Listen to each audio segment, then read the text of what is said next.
The discovery. Dr. Jake Harrison pressed his face against the viewing port of the research vessel Meridian's Edge and watched the planet Cathra spin below. After 3 years of searching through dead space and empty worlds, they had finally found them. The Vorac were real. "Still hard to believe we're here," said Lyra Voss, the communications officer. She moved up beside Jake, her tablet showing readings from the surface scanners. "Every species in the galaxy has tried to find these things. Most thought they were just stories." Jake nodded but kept watching the planet. Down there, somewhere, lived the most dangerous predators anyone had ever heard of. The Vorac, creatures so fierce that entire civilizations told scary stories about them, so smart that no one had ever caught one, so deadly that even the hegemony coalition's war fleets avoided their territory. "Captain Marcus wants to see you on the bridge," Lyra said. "The morning briefing is starting." Jake followed her through the ship's narrow hallways. The Meridian's Edge was a research vessel, not a warship, but it still felt too small when you were heading towards something that could probably tear through the hull with its claws. The bridge buzzed with activity. Captain Marcus stood at the main display, his weathered hands moving across different control panels. The veteran explorer was methodical and careful, which made him perfect for dangerous research missions. Chief Security Officer Kane stood nearby, his massive frame blocking part of the viewscreen. The former military officer never looked happy, but today he seemed extra grumpy. "Ah, Dr. Harrison," Captain Marcus said without turning around. "Perfect timing. We've located what appears to be Vorac activity on the northern continent." The main screen showed a forest of massive trees. Jake could see movement between the trunks, but the shapes were too blurry to make out details. "How can you be sure it's them?" Jake asked. Kane grunted. "Big ones. And the local wildlife ran away. Everything on this continent is scared of something." "The probe data is interesting," Lyra added, checking her tablet. "Whatever's down there, it's giving off psychic readings unlike anything in our databases." Jake felt his heart speed up. This was it. After years of studying alien life forms, he was about to meet the legendary Vorac. Every xenobiologist in the galaxy would kill for this chance. "What's the plan?" he asked. Captain Marcus finally turned around, his gray eyes reflecting the bridge lights. "Standard protocol. We maintain safe distance and deploy automated probes for initial observation. No direct contact until we understand their behavior patterns." "Absolutely not," Kane said, his voice like grinding metal. "These things are killers. We should observe from orbit and leave. Getting close is asking to die." "We didn't come all this way to take pictures from space," Jake said. "The whole point is to study them up close." "The whole point is to study them and live to tell about it," Kane shot back. Before the argument could continue, an alarm started beeping. Lyra looked at her readings and frowned. "Captain, the movement patterns down there just changed. Whatever was in the forest is heading our way." "How fast?" Captain Marcus asked. "Fast. They'll reach the clearing where we plan to land in about 10 minutes. Jake moved to the sensor station and pulled up the readings. The heat signatures were huge, much bigger than he had expected. And there were several of them moving together. "Pack hunters," he said. "Just like the stories described. First contact." "This is exactly why we should leave," Kane said. "They know we're here and they're coming for us." "Or they're curious," Jake suggested. "Maybe they want to see what we are." "Curiosity from apex predators usually ends with something getting eaten," Kane replied. Captain Marcus studied the readings for a moment. "We proceed with the landing, but stay ready for immediate departure. Dr. Harrison, you'll observe from the shuttle. If anything goes wrong, we leave immediately." 20 minutes later, Jake sat in the shuttle with Pilot Commander Roy Banks. Through the front window, he could see the edge of the alien forest. The trees were enormous, each one big enough to hide a building. Somewhere in those shadows, the Vorac were waiting. "You sure about this, Doc?" Roy asked. He was one of the few other humans on the crew, and Jake was glad to have him along. "These things have a reputation for a reason. Every species that's ever encountered them has tried to capture or kill them," Jake said. "Maybe they're just defending themselves.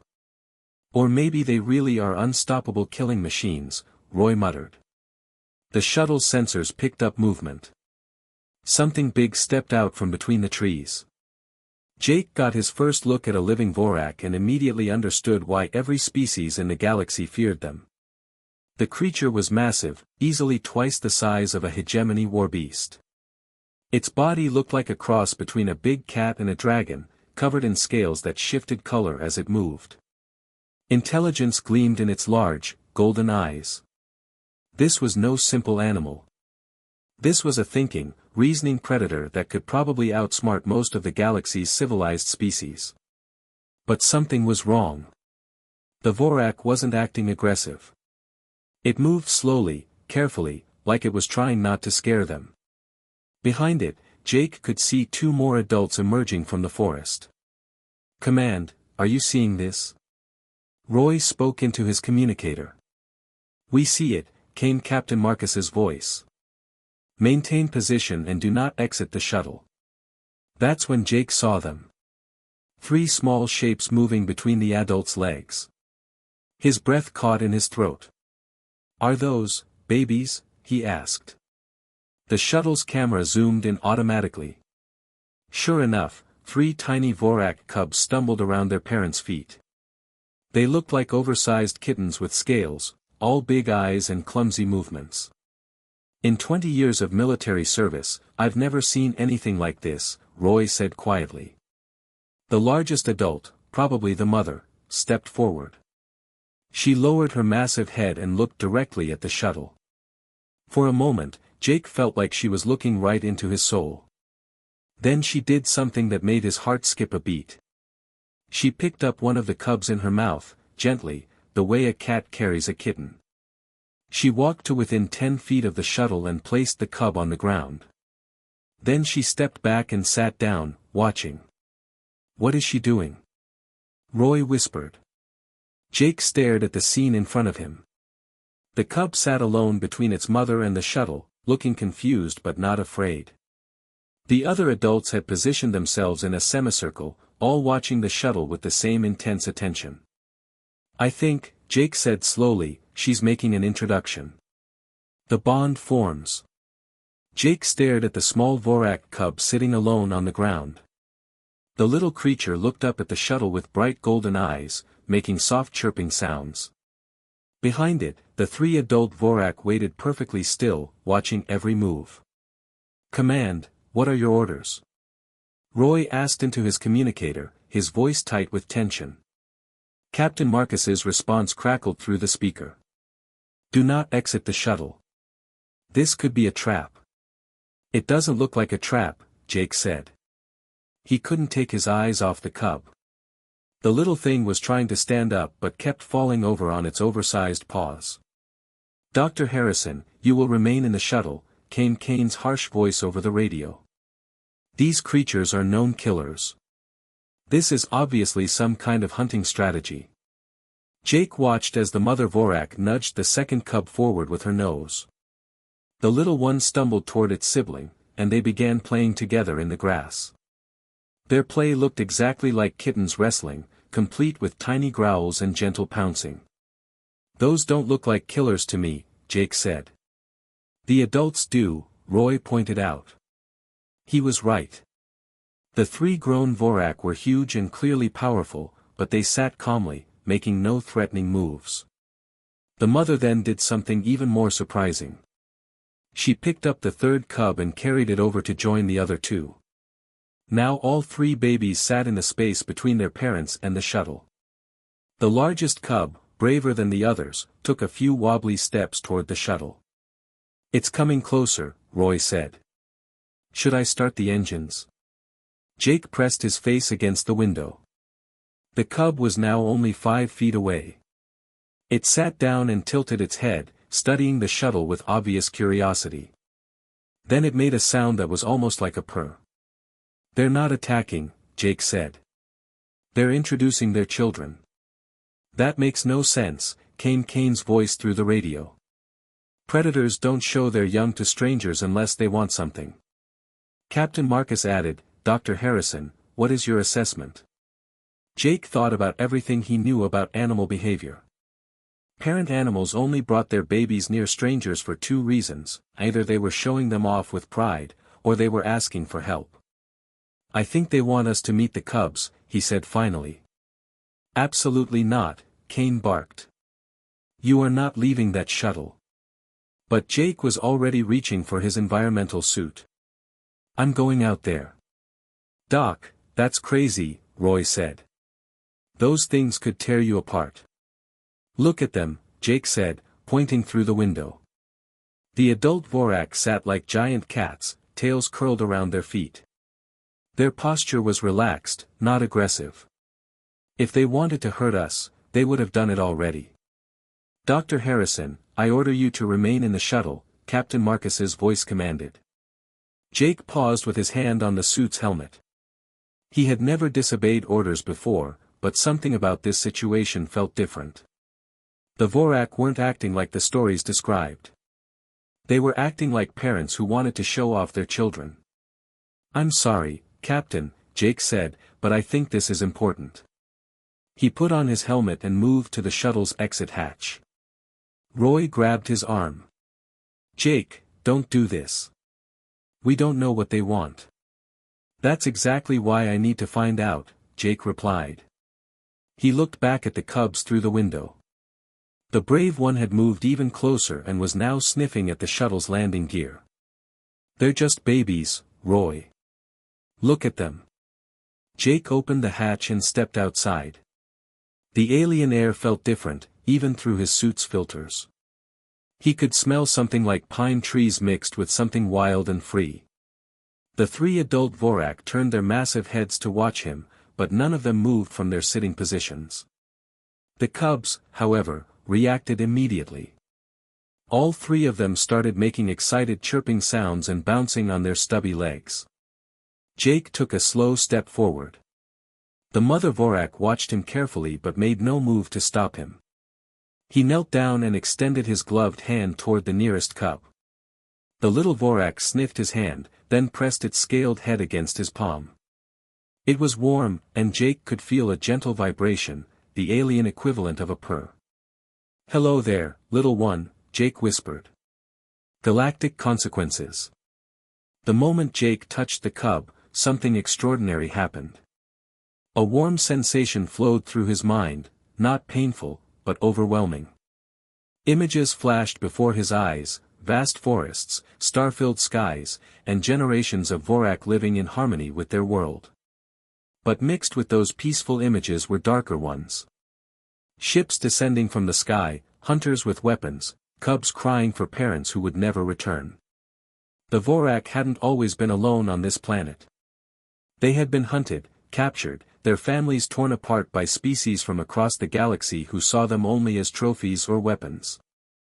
My God, Jake whispered, pulling his hand back. The connection faded, but the understanding remained. You're not predators. You're refugees. The mother Vorac tilted her massive head, her golden eyes showing an intelligence that made Jake's heart race. She understood him. Somehow, she knew he had received their memories. Dr. Harrison. Captain Marcus's voice crackled through his communicator. Report your status immediately. I'm fine, Jake said, never taking his eyes off the adult Vorac. More than fine. Captain, we need to talk. These creatures, they're not what we thought. Over the next hour, Jake sat with the Vorac family, the cubs playing around him while the adults watched protectively. Through careful gestures and the occasional psychic flash, he began to understand their story. The Vorac were ancient, older than most of the civilizations that now ruled the galaxy.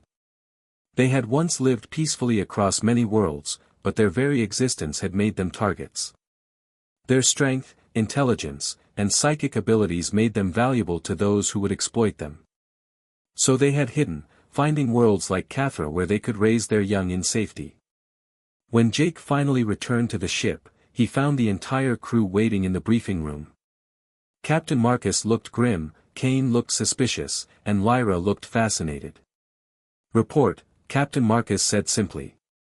Jake took a deep breath. "Everything we thought we knew about the Vorac is wrong. They're not raiders or killers. They're survivors. For thousands of years, they've been hiding from the rest of the galaxy because everyone who finds them either tries to kill them or capture them." "That's impossible," Kane said. "The military reports." "The military reports are about Vorac defending themselves," Jake interrupted. "Think about it. Has anyone ever reported a Vorac attack that wasn't preceded by someone trying to hunt them first?" The room fell silent. Jake could see the realization dawning on their faces. "They showed me their memories," Jake continued. "Families torn apart, cubs stolen from their parents, entire colonies wiped out by trophy hunters. They're not hiding because they're dangerous. They're hiding because they're afraid." "The psychic readings," Lyra said suddenly. "They weren't aggressive. They were sad. Lonely." Captain Marcus leaned back in his chair. "If what you're saying is true, Dr. Harrison, then we have a problem. By galactic law, we're required to report the location of any Vorac colony to the Hegemony Council. Which means they'll send the military," Kane added grimly. "Standard protocol for Vorac contact is containment and study." "Over my dead body," Jake said firmly. "These people, yes, people, trusted me with their story. I won't be the one to destroy another Vorac family." "It's not up to us," Captain Marcus said. "We have orders." "Then we change the orders," Jake replied. "We go back to the council with the truth. Show them what the Vorac really are." "And if they don't listen?" Lyra asked. Jake looked out the viewscreen at the planet below, where 3 small cubs were probably playing in the grass while their parents watched the sky nervously. "Then we make sure the Vorac are ready for what's coming." 3 days later, the Meridian's edge dropped out of hyperspace near the council station. Jake had spent those days with the Vorac family, learning their language and teaching them about galactic politics. The cubs had grown comfortable with him, often falling asleep against his legs while he worked on his reports. The mother Vorac, who had finally shared her name, which translated roughly to Star Singer, had made a decision that would change everything. She was coming with them. "Are you sure about this?" Jake asked as they prepared to dock with the station.